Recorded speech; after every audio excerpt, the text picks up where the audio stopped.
Coach, talk to us about the health of your lineup. We saw Sean Nealis running off the side today. Daniel Edelman back in training. Can you talk to us about those players? Yeah, I think both those guys have a chance for the weekend, but we still need to see how they feel coming out of today, going into tomorrow, and then obviously tomorrow, hopefully we can see a little more progress in order to prepare them to potentially be available for Saturday. So we're optimistic about it, but I think we still have a lot to see before we make any final decision, for the weekend. Next, go to Anthony. Coach, it's been a few days now and a week off. How important is this week to not just re-energizing, but also being able to game plan a little bit better without having these quick, 3-day turnarounds? Yeah, I wouldn't say that we need to game plan better. Certainly we need to correct a couple of the things that went wrong in the game that are some individual errors that we need to look at, and those guys have taken accountability more than you can imagine. But the actual match plan itself and how our guys showed up in that game the other day, we were able to execute in a lot of the areas that we wanted to. And so I think that there's a lot of confidence actually off the first game. And you wouldn't imagine that after, coming away 3-0. A lot of credit for Cincinnati in that regard because they punished us and really showed some of their quality and their individual players in some of these moments. But I would say the physical and mental reset is something that's been important. That the way that things finished where we win in the 94th minute versus Nashville, and then the next Wednesday we play in a play-in round. There's just a general toll physically and mentally that takes. And so going into Cincinnati, that was a factor. There's no doubt about that. So I think the guys are focused, and I think really, really excited about coming to Red Bull Arena to try to push a Game 3. Next, we go to Gustavo.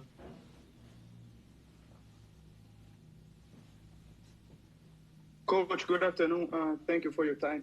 I'm curious to know your thoughts about not making mistakes, especially after last Sunday's match, specifically with your backline. Yeah, I think that's always something that that's an obvious thing to point out. So I think we want to address those things, but it's something that happened in a match for a couple players, and I don't expect that that's going to happen again. And that's not to say that we don't address it, but the players ultimately, as I just said, take accountability for that, and they know that going into this match this week, those kind of things can't happen against teams that succeed at such a high level like Cincinnati and can capitalize and punish you on individual errors.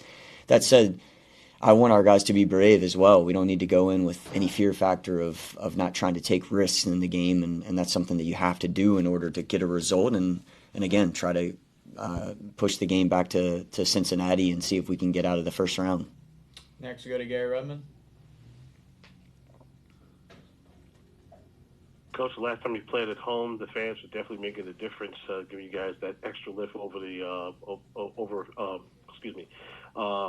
Charlotte FC. Now it's the do or die situation with FC Cincinnati. Are you expecting that same lift from the home supporters this time around? Now that the match is a little bit more critical. Yeah, I would say that this. You don't often get to say this unless you're completely out of the playoffs and you have one final home regular season match to where you can say that's the end of your season. We're in a situation where this is a match with a lot of consequences, right? There's a lot on the line for us to be able to push a Game 3, and this is the final match at Red Bull Arena this year. So we know that without a doubt. No matter if we made the finals and played for Sporting KC, I think they have the advantage against us.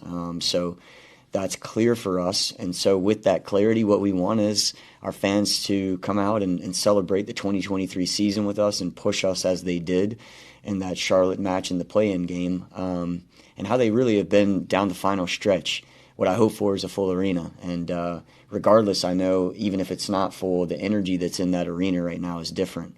And that's really going to push us and propel us, I hope, to a great result. Next, we go to Michael Batista.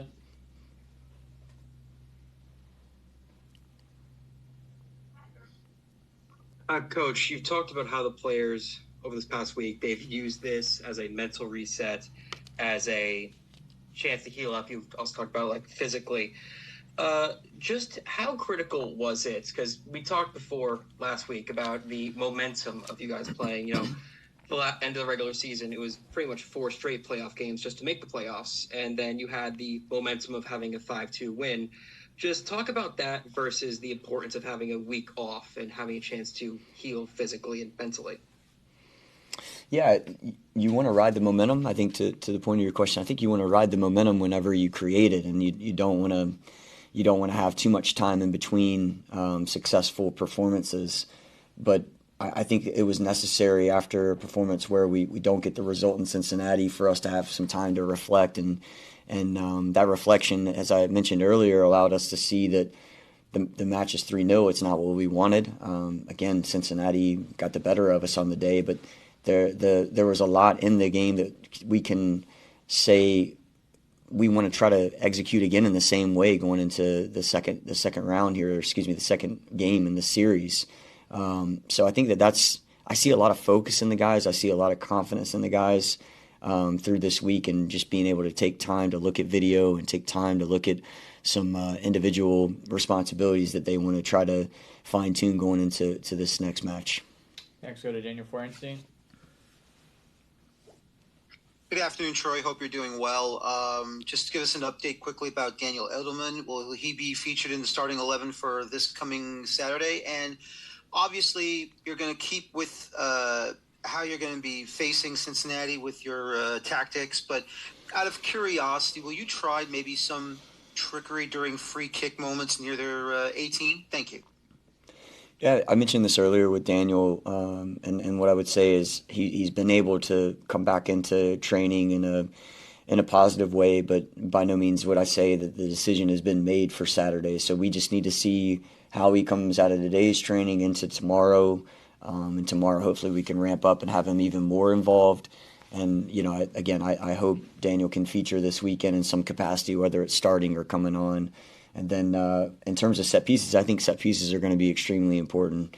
We created a number of good chances this last match, and we need to be organized in that way, again, to be able to try to put pressure on Cincinnati's defense in that phase of play. Next, go to Voss.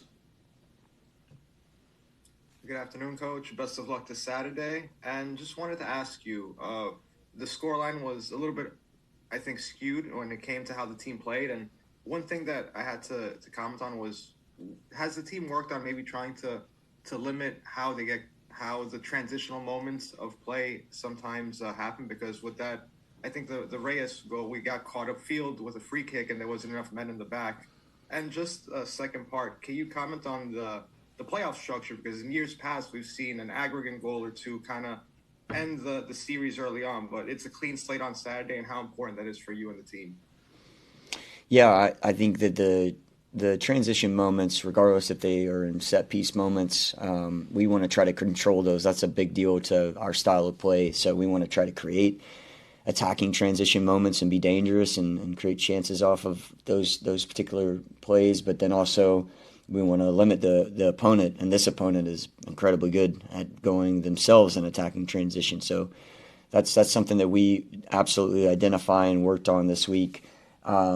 And then I think it's a really interesting dynamic about this playoff format that the first match is done and Cincinnati has the advantage, but coming into this match, it's not like they can sit in and a draw will do. If that's the case, then it's a coin flip in the end, and whoever executes better in penalties gets the result, and then we move to Game 3. So I do think it'll be a little more open than maybe a normal aggregate type scoring situation is. So we're looking forward to that. I think we're looking forward to an open game in the second leg of this competition. Next, we go to John Lupo. Hey, Troy. So just two-part question.